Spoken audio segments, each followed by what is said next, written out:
দুই মামের মারামারি থামাতে যেয়ে আমার পায়ের নখ অর্ধেকই ভেঙে গেছে। সুন্দরী না দেখতে পারে লালীকে, লালী না দেখতে পারে সুন্দরীকে। হ্যালো এভরিওয়ান, আসসালামু আলাইকুম, ওয়েলকাম টু ক্যাট ফ্যামিলি। তো চলুন আজকে শুরু থেকে শুরু করা যাক। আমি এদেরকে নিয়ে যে কী করবো আমি নিজেও জানি না। একদমই মানে দুজনকে সহ্য করতে পারে না। লালী যেহেতু ও এক জায়গায় ৫ মাস থেকে ছিল, এখান থেকে আসছে। সুন্দরী ওকে চিনতে পারতেছে না, ও সুন্দরীকে চিনতে পারতেছে না। সুন্দরী ওকে দেখলে এমন মারামারি করে, মানে ওকে এত মারে। আবার হচ্ছে লালীও ওকে ভয় পায় সুন্দরীকে। লালীকে আমার রুমে রাখতে হয় আর সুন্দরীকে আম্মুর রুমে আটকায় রাখতে হয়। দুইজন দুই রুমে আটকানো রাখতে হয়। কোনোভাবে যদি বাই চান্স যদি কোনো দরজা যদি একটু খোলা পায়, হুট করে আইসা মারামারি। এমন মারামারি করে কি আর বলবো।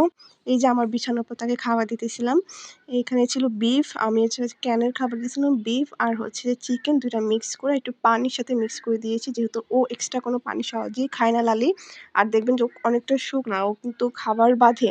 খাবারে যদি যতটুকু পানি দেবো অতটুকুই খাবে, এর বাহিরেও খাবেই না।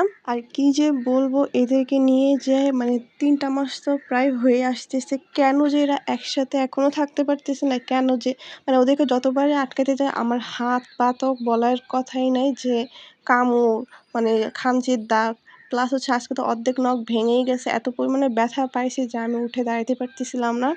আর এটাই ভিডিওটা ছিল আরও কয়েকদিন আগের ভিডিও, আর এখন আমি ভিডিও এডিট করতেছি। যাই হোক, আজকে এইটুকুই। যদি তোমাদের ভিডিও ভালো লেগে থাকে লাইক কমেন্ট শেয়ার করতে আশা করি ভুলবেন। আল্লাহ হাফেজ।